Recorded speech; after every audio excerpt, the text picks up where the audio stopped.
Hey guys, what's going on? Vega here from Serpent Special Forces, and this video is going to be a quick one, just to cover over some things. I am going to read a few things to you. However, if you want to check it out yourself, the article that I'm going to be covering or reading to you is going to be linked in the description below. We're going to be talking about Ethereum Classic, a third attack this month, and it sucks.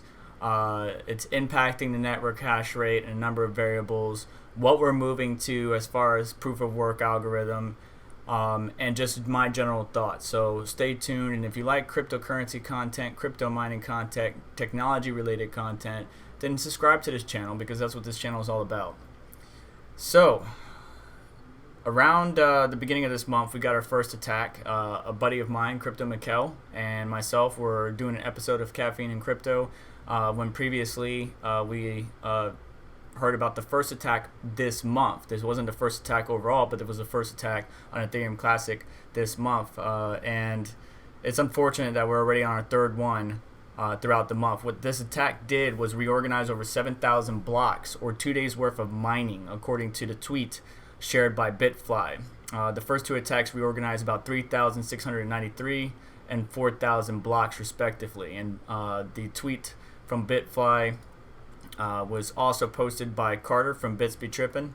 I also shared a different link with the community online, so follow us on Twitter if you want to stay up to date on information.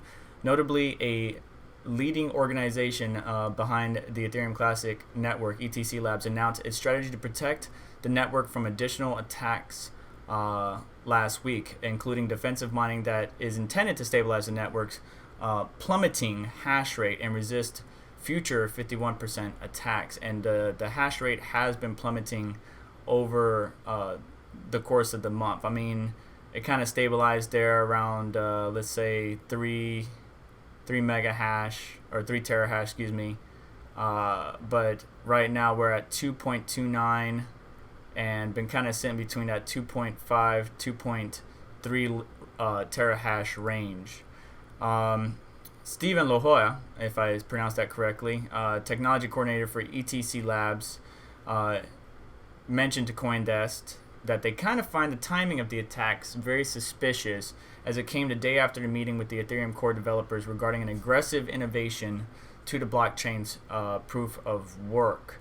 ETC Cooperative, the prominent foundation supporting the network's development, took to Twitter, stating, "We are aware of today's attacks and working with others to test and evaluate proposed solutions as quickly as possible. But these attacks have led to something like OKEX responding and just dropping the asset altogether due to the network's severe lack of security. Coinbase has also extended the deposit and withdrawal confirmation times to roughly 2 weeks. That's an extensive amount of time.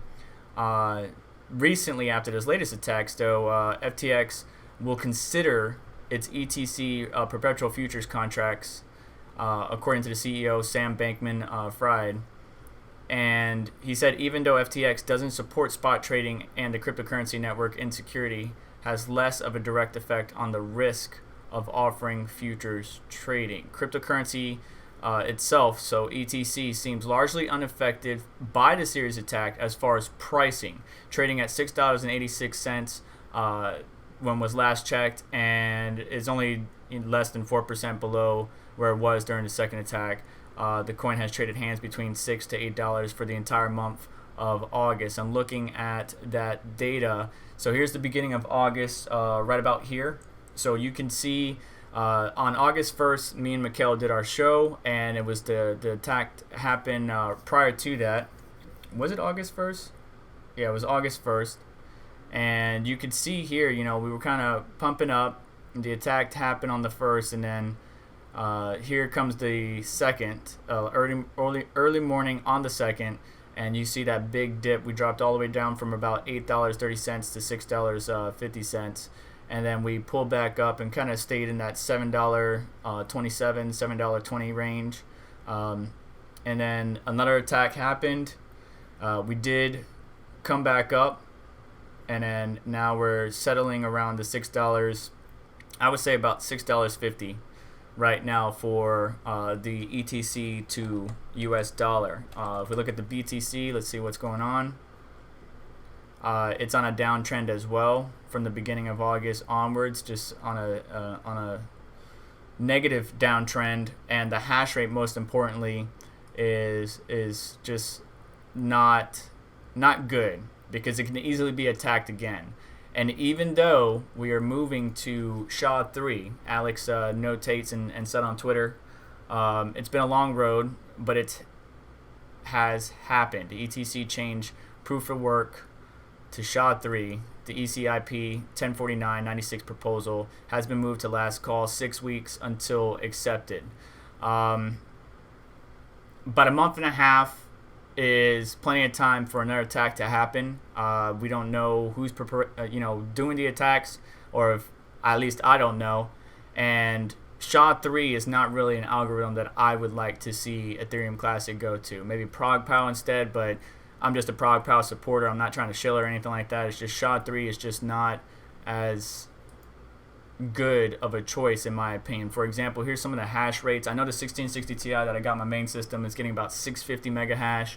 1080 Ti can get anywhere from 1050 to 1100 mega hash. The 1080 860 mega hash. 1070 690. 1070 Ti 830. And then on the Radeon side or AMD side, the 574 gig can get about 280 mega hash. The RX 580 can get anywhere from 300 to 350, and then the Vega 64 can get about 630 mega hash. So I'm not too happy with the decision, but another concern is that the attacks can still happen during this time all the way to when we actually switch, as well as when they do make the switch, there's not going to be a bunch of ASICs on the network. GPU miners would have to help secure the network, and maybe some FPGAs as well. And the concern is the network hash rate going to be something that we can maintain?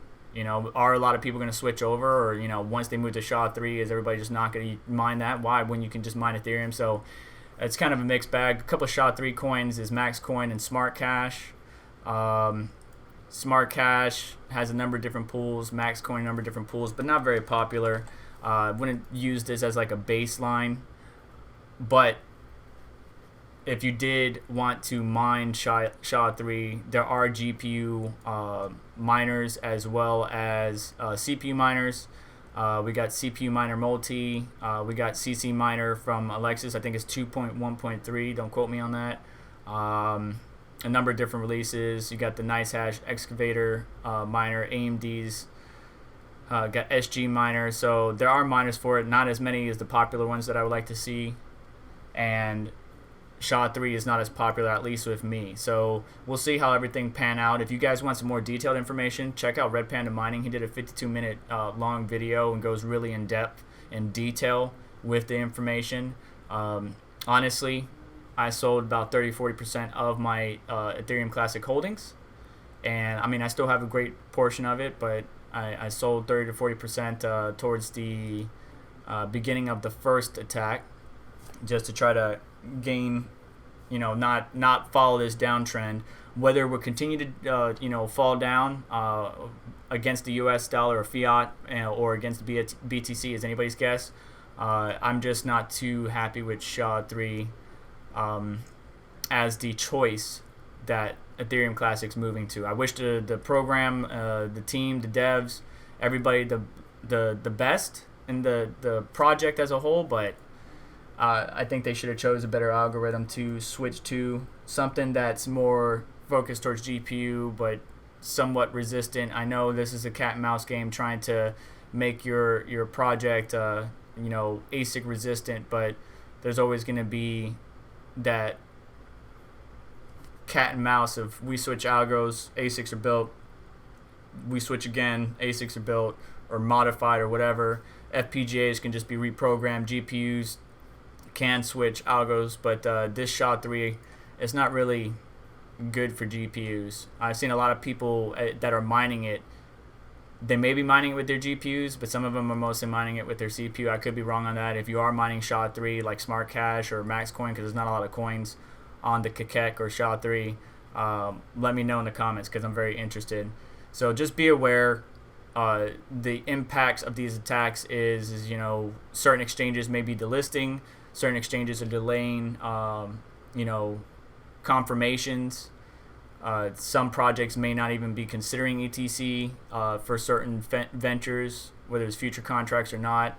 And we're moving to SHA-3 roughly in about a month and a half, which would put us around, I say, mid-September. So, or excuse me, mid-October. So, anyways, guys, if you like crypto mining content, technology-related content, anything like that, subscribe to the channel. That's what this channel is all about. Hit the like button on the way out, and I will catch you guys in the next one.